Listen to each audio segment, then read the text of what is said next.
Welcome to the show, Brandy. Oh, hello, Angela. Thank you so much for having me today. My pleasure. And I think our conversation is going to be so timely because I was just reading a report that said employee engagement in 2024 dropped to 30%. So clearly, we have a lot of unhappy people in the workplace. Yes, I think we're definitely seeing that people are not feeling as connected to their work as they did kind of pre-pandemic. I think the pandemic made people take a step back and really, really assess kind of how they were spending their time. And so people realize that they don't feel like they're aligned with their purpose or fulfilled, but they don't actually know what to do to shift. Yeah, I know every year there's always a big buzzword. Like previously, it was like quiet quitting. So I was watching the news yesterday and I learned a new term. So apparently, there's a new term called productivity, and that's where an employee performs the task that makes sense to appear like they're being productive when they're not really making impact. Okay, you went in and out right there, Angela. Well, Brandy, as your bio states, okay. Let Yeah, me switch I microphones. couldn't I'll hear. do the question. Let me switch my microphone. Okay. Can you hear me now? Can you hear It's me? not that you're going in and out, it's that your internet was slow. Like I could tell you were talking, like the volume of your Okay. microphone is fine, but the internet, like I didn't hear that sentence. I didn't catch it. Hmm. I don't know if there's other stuff open, if you have a slow connection. Yeah, let me close out. I'm not getting, I'll close some stuff. Okay.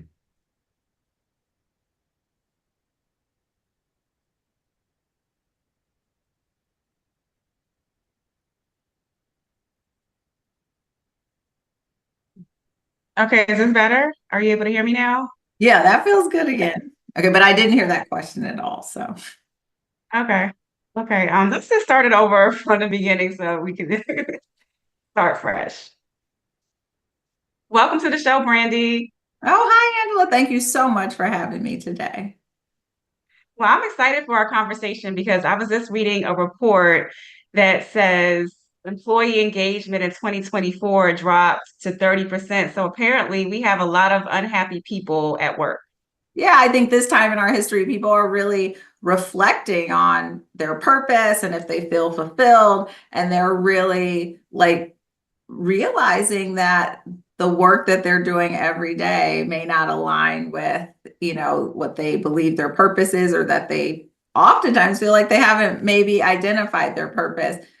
But I find that many people Yeah. are trying to figure out how to get happier, align with their purpose, and ultimately feel fulfilled in this lifetime. I can definitely relate to that. I've been there in my career. I've had instances where I felt like something was missing. So I was always, chasing that happiness. And I know we're always like, there's always like a latest buzzword. So I was watching the news yesterday. And so the latest buzzword is called productivity. And that's where an employee performs tasks that make them appear like they're productive when they're not really being impactful at work. I had not heard that buzzword, but I definitely across the span of my career had some employees that were doing that productivity.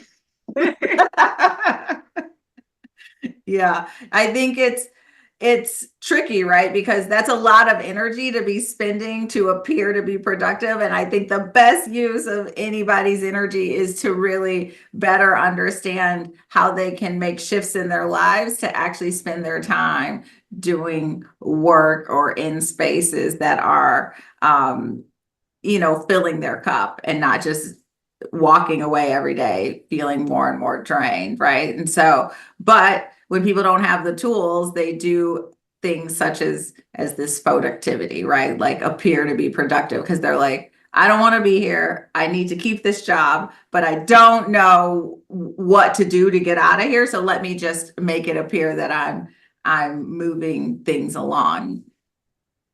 And that's where your work comes in. You are a happiness coach and a performance coach. So, can you just walk us through what that entails and why it's important in today's workplace? Yes, thank you so much.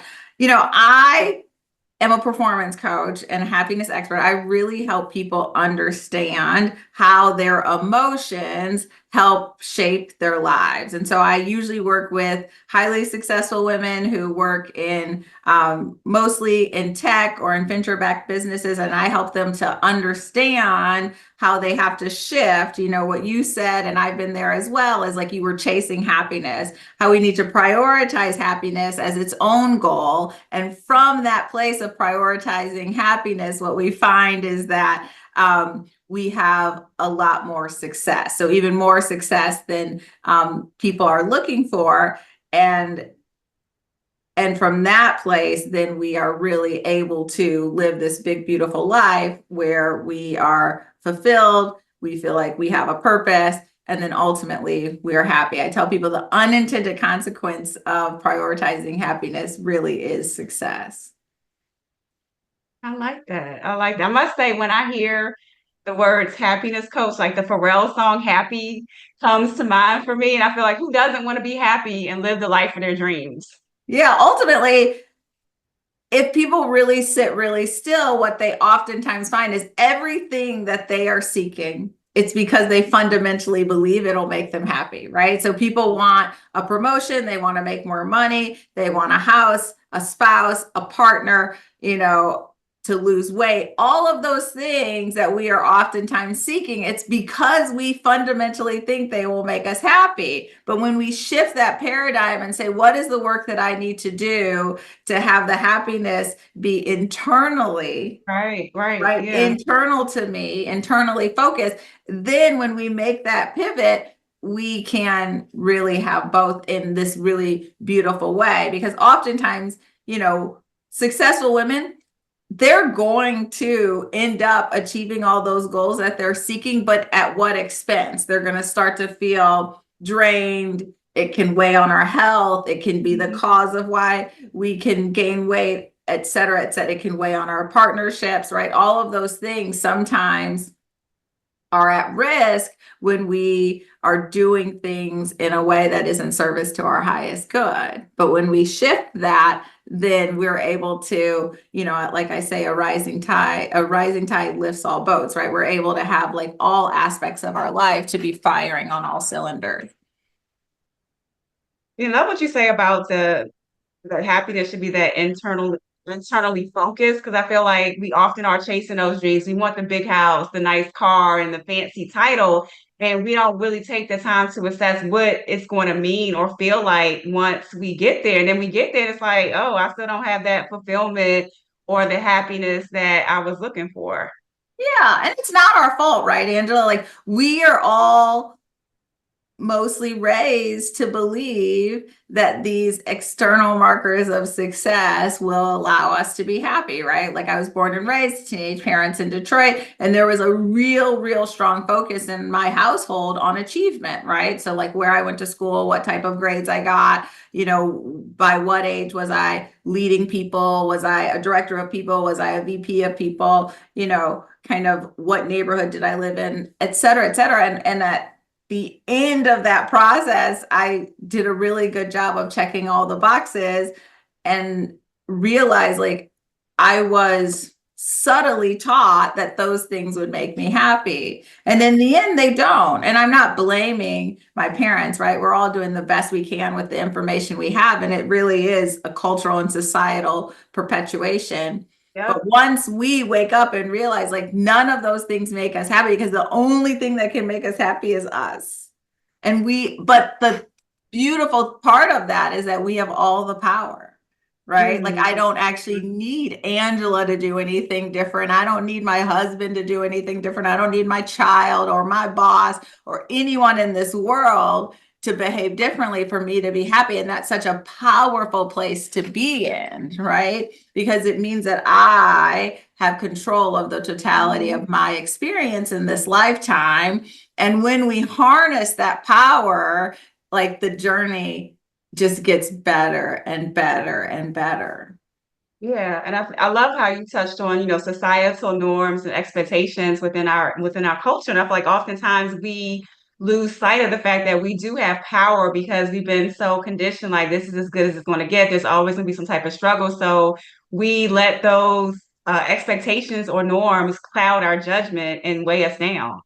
Yeah. And yes. I mean, I could repeat what you said, but you said it so eloquently. It just is yes. And the challenging part is we don't realize it, right? Like you don't realize it's weighing you down because you've been taught it as a child, right? Like what you said, it's as good as it gets. This is how it's supposed to be, right? Like so you have these things in the back of your head, and until you bring awareness to it, you don't even realize that Mhm. it is causing your life to not be as fulfilling as possible, right? Yeah. And so the work that I do is really helping people to take a step back and really like detach themselves from these norms that have them really on autopilot, but often Yes. it just feels like you're running on a treadmill. You're just like, Yes. or a hamster wheel or whatever you want to call, but it's rinse and repeat, rinse and repeat. And those norms come from so many different places, right? So we live in America, so we have like the norms of like the American culture, right? And then we're women, and so we have these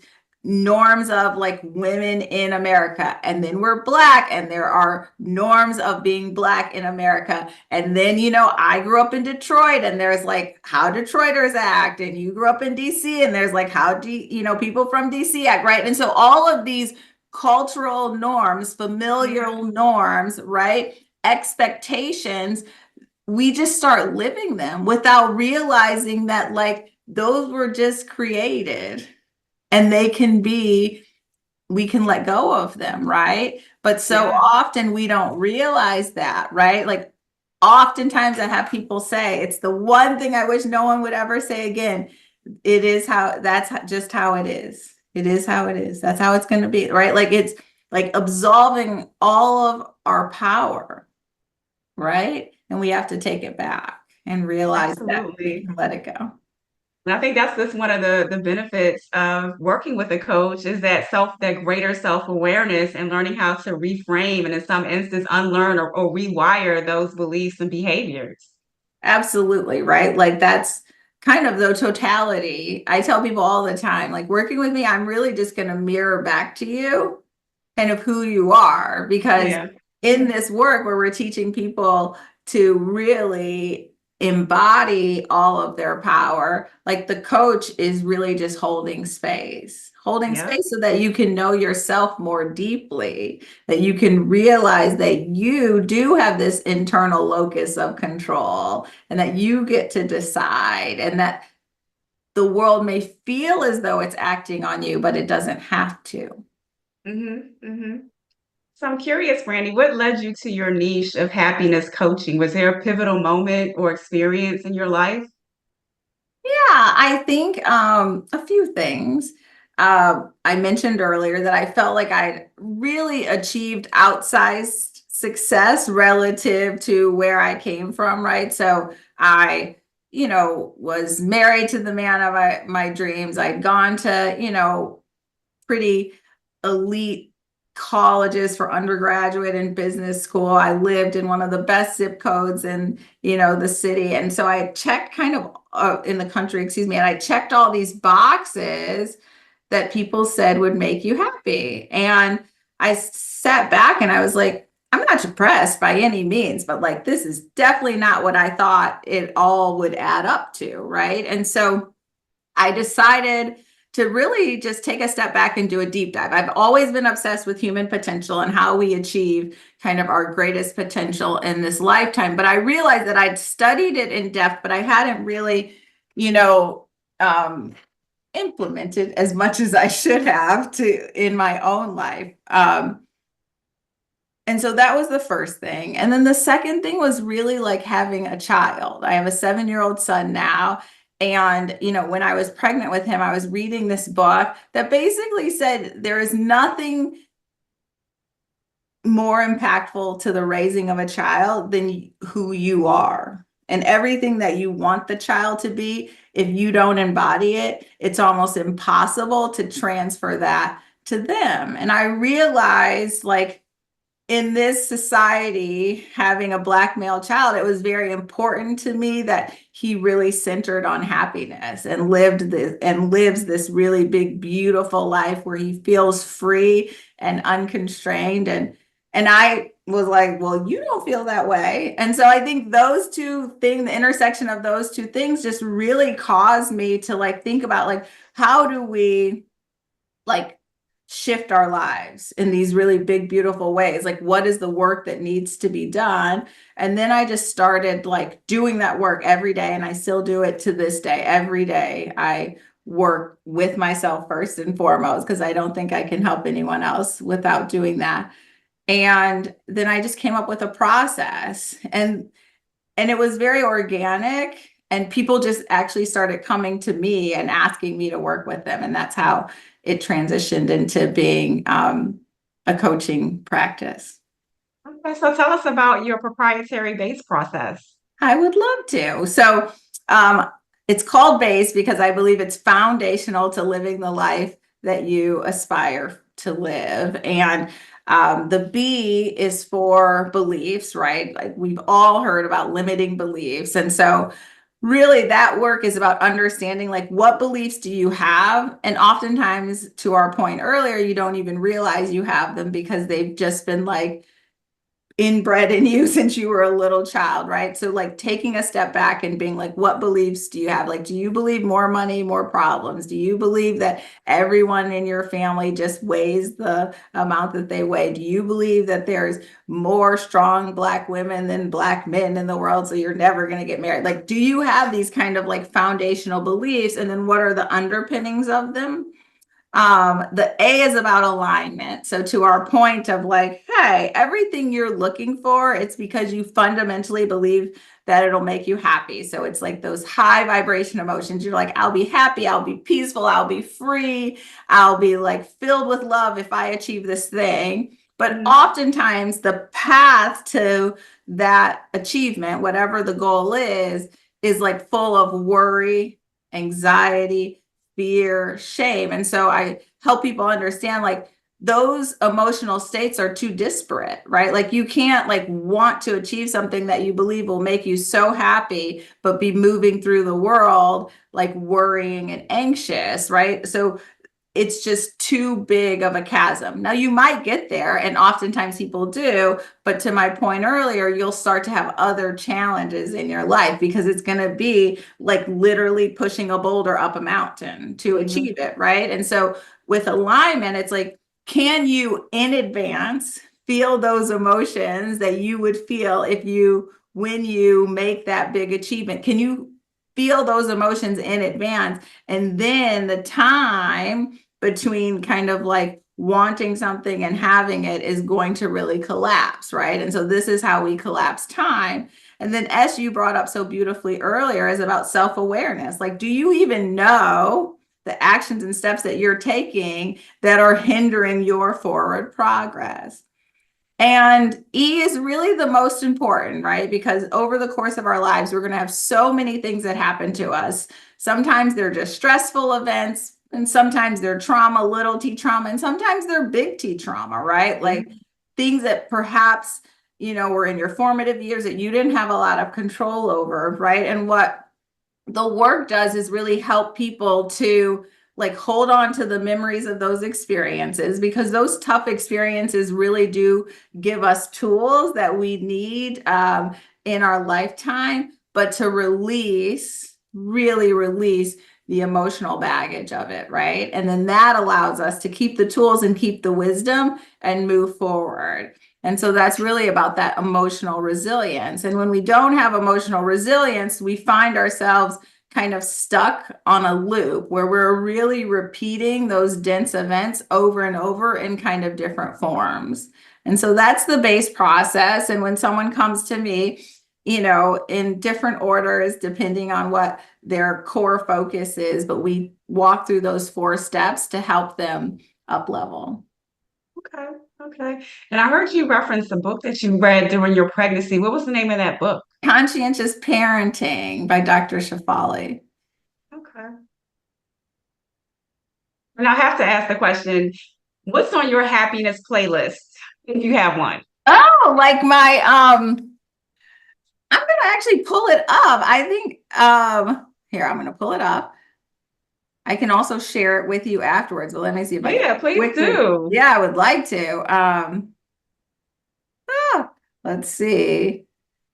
Couple songs. Well, one song is called Happier, which is honestly my favorite, by Marshmallow Bastille. And Okay. then Higher Love by Whitney Houston, Oh yes, that's a good Unstoppable, one. yes, Unstoppable by Sia, Okay. um, Thunder by Imagine Dragons, What's My Name by Rihanna and Drake, Amazing by Kanye, Live Your Life by T.I. I have a lot of fun things on there. Yes, you have to. I love a good playlist, so you Okay, have I'm to gonna share send it that. over to you. Oh, and I can't forget God is a Woman by Ariana. Ooh, nice, nice. Yes. So, what are some of your daily happiness practices that you build into your routine? Yes. Okay. So when I wake up first thing in the morning, the first thing that I like to do is to journal.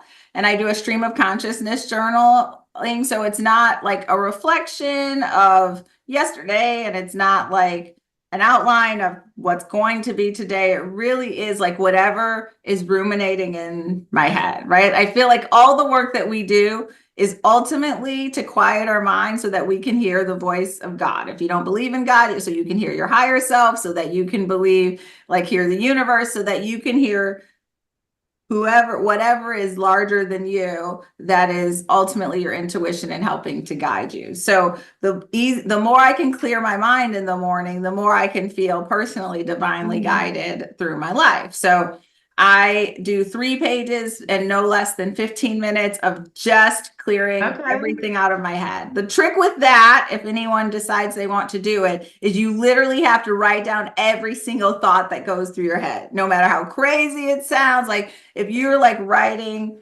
like, oh, I'm a little bit worried about my meeting at 3 p.m. Gosh, I really just had a coffee. Wish I had a coffee. Like, you have to write that too. So we want to write everything to clear our heads. Then the next thing I do is meditation. And I do like a traditional Vedic meditation where I'm really quieting my brain waves, because that again allows you to really tune in to your higher self, universe, God.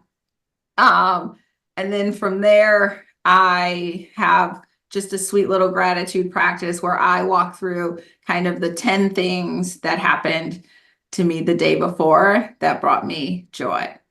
Oh, And then, good. like, I sprinkle lots of other things into it, but it just depends on how much time I have. But that is like the core aspect of my kind of morning routine that helps get my day off to a beautiful start.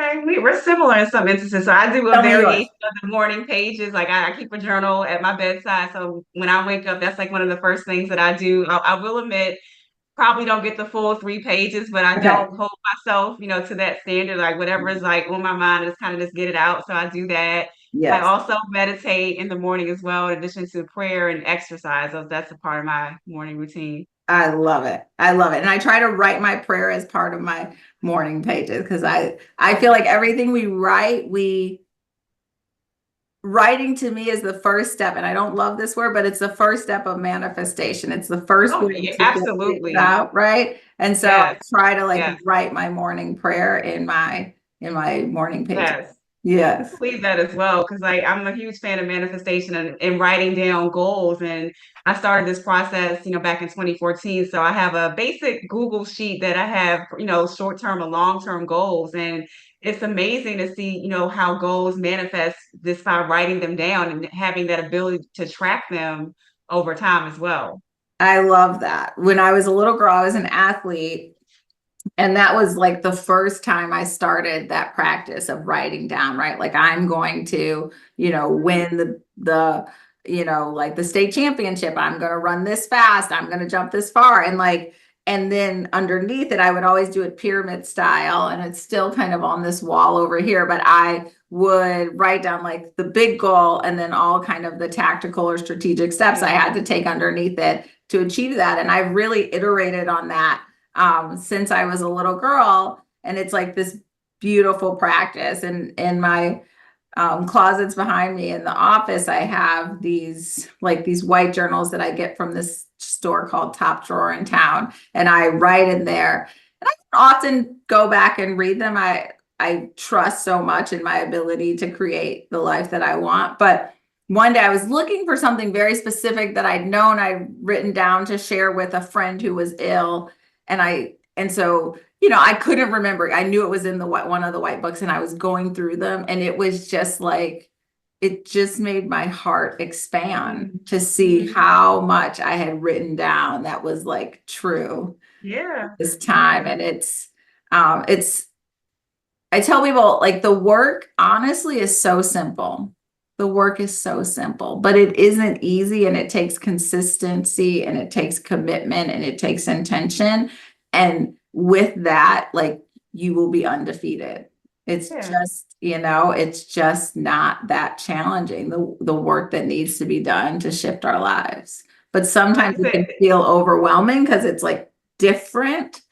But yeah. like I said, it is work. You can't just write down the goal and expect it to kind of just like automatically, I mean, manifestation is a thing, but you also have to work towards the manifestation as well.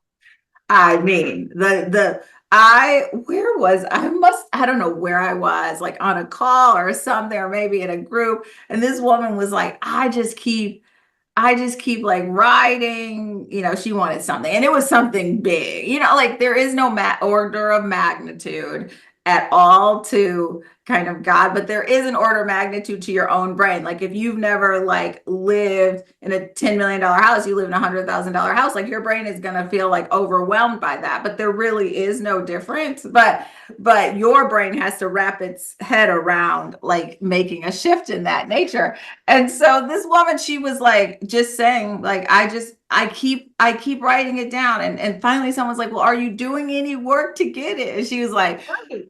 well, this is the way I want to manifest it. I was like, girl, it doesn't work that way, and everyone, you have to take inspired action every Yes. single day. You have to take inspired action. And without inspired action, then you're just dreaming. You're just Mm, dreaming. mm, And you can mm. dream all you want, but you will not live that life, right? And so the inspired action is what allows like your dreams to manifest into reality, right? And so there's this like triangle, right? Where it's like you, the universe, God, your highest self, and then the action. And Yeah. without that third part of the triangle, you just have a line and you just have a dream, and you're just not going to get there, right? And so I was talking to someone the other day, and I was sharing with them I have this leadership philosophy that I wrote when I was 20 years old that I've always used, whether I manage teams of like large sales teams in my corporate career, or I have my own team for this business, or like people who help in our home. But this is like central just who I am and how I lead. And one of the things that is on there is like working smart definitely is important, but at the end of the day, hard work is never, ever, ever out of style. Like Mm. if you do the work, you're going to get to your end goal, you know? I want to go back. You just dropped Sue Jim. She said inspired action. Unless you take inspired action, you're just dreaming. And you said hard work will never go out of style. No. I mean, I think so often people are like, well, why am I not manifesting what I want? And it's like, well, why aren't, and I've done this too, right? Like, so this is not pointing fingers. I've been like, oh, I have just cleared all my limiting beliefs. I know they're not there. I have like been praying about this every day. And then you realize, like, oh, but what are the steps that you've taken? What are the actions that you've done to make it manifest in the world, right? I say there are 8 billion humans, like minus a small percentage, who all want to be super wealthy, but we know that they're not. And like there are definitely systemic things that go into it, but part of it is like sometimes people are just dreaming about like the life they wish they could live. And then they're like not doing anything different. One Yeah. other quote that I always share is like, everybody wants a different life, but nobody wants to change. And like, if you don't change who you are, you will just keep having what you have. And so have committed personally to be in constant evolution, right? And there will be, hiccups along the way. But as I set that intention and write it out and then move towards it, I know like I can't be the same Brandy tomorrow as I am today if I want my life to move, in at a faster clip forward. Absolutely. Like you said, the work is the work and nothing changes if nothing changes. Exactly right. But people don't always get that, Yeah. you know? That's where you come in. Yeah. And in their defense, I mean, change sometimes feels precarious for people, right? You know, and I heard this morning, and unfortunately, I'm not going to be able to reference where I heard it because I don't remember, but just that. And I'm sure people, I think I'd heard it before, but like, fear is kind of that first step to courage, right? And so Oh you yeah. want to like really be in this beautiful place of like, it's okay to feel unsteady, to feel like a little bit of angst and to move anyway, right? You move with faith, and then you start to feel like, oh, I am on solid ground, I am supported, right? Yeah, I always say do it scared. It reminds me of image I saw when I was going through my coach training program. We had to come up with a gremlin image, and sometimes I have a fear of failure. And the image that I found, it was a woman standing on the top of a cliff, and she had her arms outstretched, and it's like, what if I fall? But oh, darling, what if you fly? I love that quote. That's one of my, we have so much in common, Angela. That is one of my all-time favorite quotes. I think like that's it. And I think the value of age is to realize just how often you've flown, right? Right. Like when Mhm. I'm doing this work with women, you have that fear of failure, but it's a liar. Like when you just like write down, right? Just where you've come and what you've achieved and how like distinct that is from most humans in the world, then you realize that it's actually like you should not at all be worried about failing. Like it's Right. such a small chance, right? And being in this really beautiful place of not even thinking of it as failure, right? Like of thinking that like I'm either going to get a lesson that's going to help me like Yeah. move forward, or I'm going to move one step closer to my goal, but I'm actually good either way. And the more you actually center on that belief, the far less you're even going to have any hiccups because you just won't even be looking through that lens. You're going to be looking through this lens, like expecting things to go your way and following your intuition and following it Yeah. relentlessly. And when we do that, like we can't fail. Yeah, and honestly, you took the words out of my mouth. It's reframing our views of failure. And some people say fail was first attempt in learning. So you're really just seeing what works and what doesn't work. And personally, I feel like we really can't. I feel like failing would be not trying at all. That to me, that's failing in a sense. I'm 100% aligned with you, right? Like that's I do not want to leave this lifetime believing that I've fallen extremely short of my potential. Yes, yes. That would be a failure. But moving towards my potential on every single day, and like if I stumble a bit along the way, that actually feels really good to me, right? One of my mentors once told me, like, if you don't have any hiccups on along the way, you're on the wrong route. Like you got you have mastered that, and you have prevented yourself from up leveling to that next Mm, level where yeah, yeah. sometimes you fall, right? Like Simone Biles falls, like Michael Jordan missed some of those last shots, Serena Williams didn't win every single tournament that she went into, right? Like so, obviously those are athletes, but like people don't, it's impossible to win all the time. And if you find yourself in a situation where everything comes to you too easily, then you're in the wrong situations. Yeah, you're not growing. No, not at all.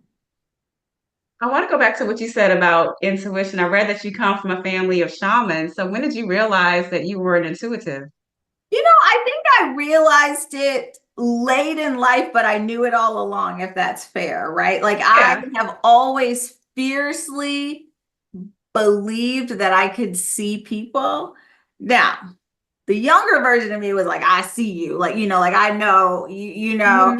And now I feel like I use that like to help people move their life forward. And so it's different energetically, but I've always known that I understand people deeply. I see people more than they see themselves. And it's been really such a beautiful gift to harness it in this way.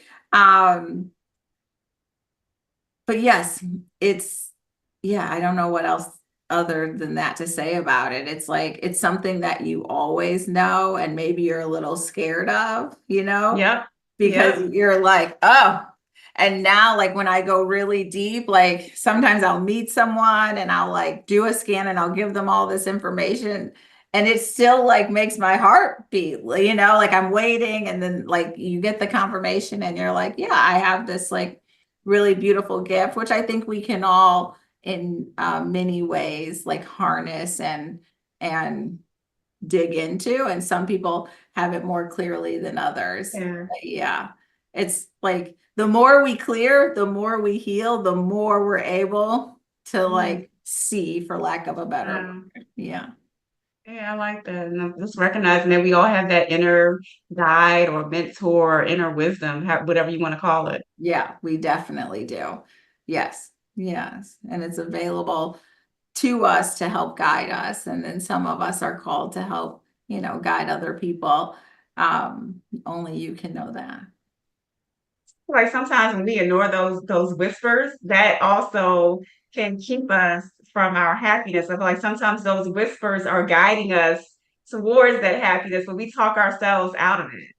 Yes, I think I say to people all the time, right? Like I fundamentally believe that all of my life should be moving me in the direction of my dreams. And like I mentioned earlier, I oftentimes find when a challenge arises, it's because I didn't listen. A Hmm. 100%, right? And so Yeah. I say, God will whisper in your ear, smack Yes. you in the face, and then like, whisper in your ear, tap you on the shoulder, and then smack you in your face, right? And so Yes. I think that my goal in this point in my life is to listen to every whisper. Yes. And when Yes. I don't hear the whispers, or when I don't heed the whispers, I find that that's when I'm challenged, right? And so I think if the other day I got this sting on my leg, and I was talking to a girlfriend on the phone, and I was like, okay, I'm like, God is trying to get my attention. Like, I got this crazy sting on my leg. I don't know what it was even from. It just like kind of swelled up a little. And like, so she's like, okay, I'm gonna coach you. She's like, let me ask you all these questions. And she was so helpful. But I realized in that moment, it just reminded me in that moment that for me, it's so critically important that everything in my life that isn't aligned with exactly what I want is coming to give me a lesson.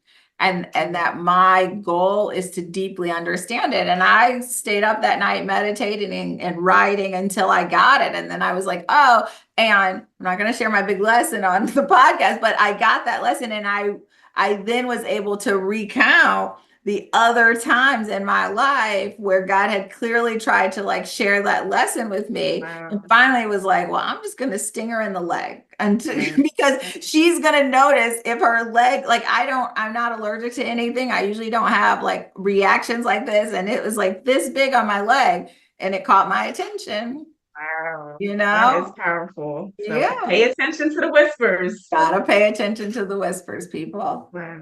Yes. I'm curious, Randy, from your perspective, what role should companies play in cultivating an environment that supports worker happiness and emotional well-being? Yeah, that is a beautiful question, right? I think I think it's both and. I recently like had a lunch with the first partner, which is her preferred um, title of California, and we were talking about kind of the role of government and like helping Mm. people, right? And so I think that like government, employers, everyone should be fiercely committed to well-being in the workplace, right? And similar to what I tell my clients, but let's focus on the workplace. I don't even need you to do it because it's like the best thing to do for the employees. Like you should really just be doing it because it's the best thing to do for your business. Right? Like, let's say you're just not even an altruistic person or whatever. It's the same way I tell my clients, like, I want you to forgive all the people that you're upset with in the world, not because it's like the nice thing to do for them. I want you to forgive them for you. Right. And so I think businesses like really need to take this approach. Like, it is better for our business if we make these deep investments in people's happiness. But I think conversely, people shouldn't expect someone else to solve their challenges, right? But if we have this kind of top down, bottom up approach where like the company thinks it is like their very big responsibility to create a culture of wellness and happiness in their environment, and the employee thinks it's 100% their responsibility to cultivate their own well-being and happiness, then inevitably we'll come to this really beautiful place where all of the people are really, really happy, right? But I think it's tricky when the employees are sitting around the water cooler expecting that the employer behaves in this way. And I also think it's tricky when the employer says like, well, it's up to them, they're responsible for themselves. And so I think it's pretty societal, right? Like that's why I said it to the first partner. And that's why, like, I think that all of us should be deeply committed to the well-being of society, while we also know that the only person that we can change is ourselves. It starts with you. Yeah. And ends with you, turns out. Yes. Well, Brandy, before we wrap up, I have one final question for you. What do you like to do to recharge when you aren't fearlessly leading? Oh, what do I love to recharge? I love to read. I love to read. I've read thousands of books in my lifetime, and my grandmother was an avid reader, and my parents. And so for me, kind of reading is like this constant learning, and like it feels like part of my evolution. And when I have just like time to myself, definitely pick up a book. Okay, so I know you said that the conscientious parenting book was pivotal for you. What's on your current reading list? What am I currently reading? I was like rereading The Course in Miracles, which I hadn't read in a very long time, and that has been really good. I also was rereading The Artist's Way, which we referenced earlier today, because I hadn't read that in a while. And both of those, I sometimes like revisit books that I've already read. Okay. And I feel Okay. like as I evolve, I get deeper takeaways from them. Yes. Yeah. Yeah. Yes. Well, how can our listeners stay in touch with you, Brandy? Oh, there's a couple ways. I have a journal entry / blog that comes out on the 1st and 15th of every month, and you can find it at brandybhudson.com. I'm sure it'll be in the show notes, but it's Brandy with an I, B Hudson like the river.com. And that's also my handle on YouTube and Instagram. So on Instagram, it's Brandy B Hudson, and also on Okay. YouTube. So they can find me there. And I would love to keep in touch with anyone. And then my email is brandy@hibrandy.com. And any inbound emails that we get with questions or ideas or topics that people want me to cover, we always get right back to them. And I love to hear from anyone who thinks the work could be impactful. Well, that's great. And like you said, I'll make sure I share all that information in the show notes. Thank you so much, Angela. Thank you so much for having me today. I loved all of the synergies and alignment that you and I have, and I Yes. appreciate you having me on, and all the listeners for listening to us. Well, thank you again, and thank you for sharing all the gems and nuggets with us today. Absolutely. And to our listeners, thank you for tuning in to this latest episode of the Flow podcast. And as a reminder, new episodes are released bi-weekly on Wednesdays. Until next time, take care. Thank you.